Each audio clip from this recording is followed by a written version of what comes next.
ما بروقت‌تر برومیم تو همین برآمدن ما را یا 10 نفر گردونده بودن نه 10 نفر اونجا ما برادر. بروقت‌تر برومیم نه که اونجا 100 نفر زیاد بود. بله این برادر تا حاضر بگم فرزندشون برآمدگی نیست. دستیر پروژه کردیسا میگه 70 نفر همینجا زدشکا استواگی. نامعلوم آقا سر میتن یا نمیتن. بله. خودش شکر. بله. ساعت 1 شب اومد کاروچی بگه 60 کس قریب دپور کردن میگه با اون قفو دبل 40-50 آدم دیگه بود میگه 60 نفر گردوندن. سلام علیکم با همه مردم مهاجر با همه مردم تاجیک هر یک نفره که همه وقت نوارهای ما را تماشا میکنه دستگیری میکنه کامنتاریهای خوب مینویسین و باوری داریم. خوبه انشالله هر یک شما امروزه در ایرپورت دمدد و قرار داریم تا اینکه ای وضعیت نفرهایی که ای وطن میآیند با شما معلومات رسانیم. حتما نوار تا آخرش تماشا میکنیم. لایک هم میکنیم برای پنجشنبه ویدیو و پیشروی بگیم. همچنین معلومات میشه برادرمون خودش اومدگی این فرزندهاش را بلیط گرفتگی بگیم چگونه که میدونه پیش پرازنیک‌ها تفتیش‌ها باز زیادتر شدگی ای هم وضعیت پرسان میشیم. همچنین نفرهایی که بلیط هواپیما در کار میشود نمر میمونم میتونه که نویسین در واتساپ ایمو مکس تلگرام نرخو که توغری گیرد به تشویش بعد دلیپور میتونه که خریداری کنه و پرسان میشیم. ای برادر سلام علیکم اکا. و علیکم السلام عبدالله جان سازی خوبی؟ شکر الله شما خوب تنج؟ شکر الله ساز خوب تنج. برادر فرزندهاتون را بلیط گرفتین؟ امید دو فرزند بلیط گرفتیم روز دیگه دخترچه برآمد بر وقت‌تر پسر ما 18 دوره. ای هم مردم خواهش میکنن که داکیمیتاشون پری اورشد همینجا رفتن چیپ تلفنش پرش نزنن. بله. پاتنت چک پک چیزی هست همه را پلاتیت کنن حساب bez اشتراف بروان اشتراف را پلاتیت کنن که وقتی که ای اونجا برمیگرده تاجیکستان همه را پیشنهاد میکنن تو اشتراف داشته باشی تو وزارت میگردن. اینم که زدیش کم میشه. اینا کم میشه 10 ساعت میشه که فرزند ما.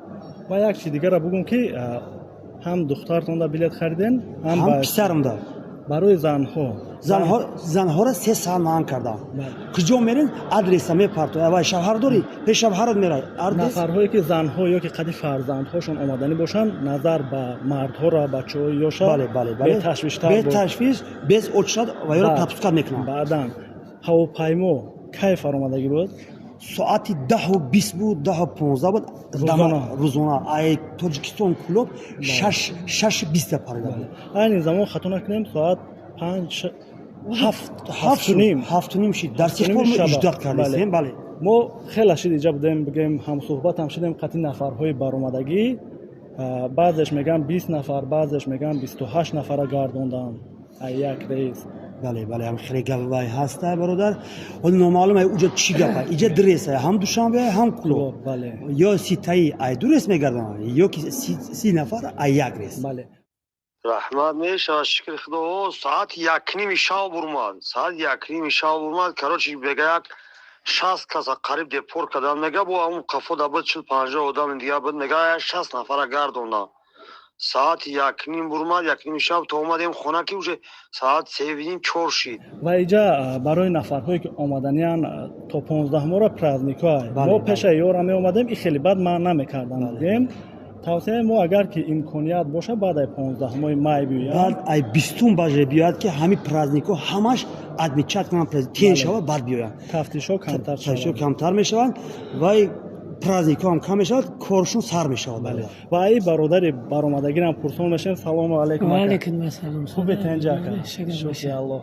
اومدیم بگیم همه را پاسپورت ها را جمع کردن بعد ای چی شد بگیم شما حاضر بارم بعد گرفتن پاسپورت را جمع کردن گرفتن اما خیلی با هم کاری پیشینه واقعی تفتیش میگن در کجا زندگی میکنن. ما اینجا چندین برادرها هم برآمدن حتی فیرمتون کدوم و کارخانه‌تون کجا خوجاین تونه مقصد جای کار شیفن نمرش.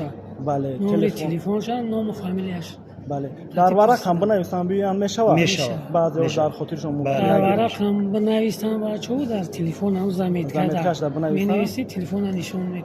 بله خب بعد تلفن پرایوت میکنن. بله این زمان همه ایرپورت ها بگیم که همین تفتیش دارد. بعضا حالت‌های میشود که ژوکوز که خوب میشود بعضا حالت‌های میشود که دمدد و خوب میشود بعضا حالت‌های میشود که همین هر دوش بگیم سخت تفتیش میشود. ما барвақттар бурмем то ҳами баромадани мора як 10 нафара гардонда буданд уже 10 нафар уже мо обратно. барвақттар бурмем Бале. неки уже 200 нафар зиёд буд бале ин бародар то ҳозира бигем фарзандашон باز баромадагӣ ما не до сих пор ждат кардем میگه 70 نفر همینجا زدشگاه ایستگی зиёд. نامعلوم آقای سر میتن یا نمیتن برای خود خودش نکن бале раҳмат Авло барои ҷон. маълумот шумо یک جواب تشکر میگم باشی شما برادر کم کم خبر میگیرم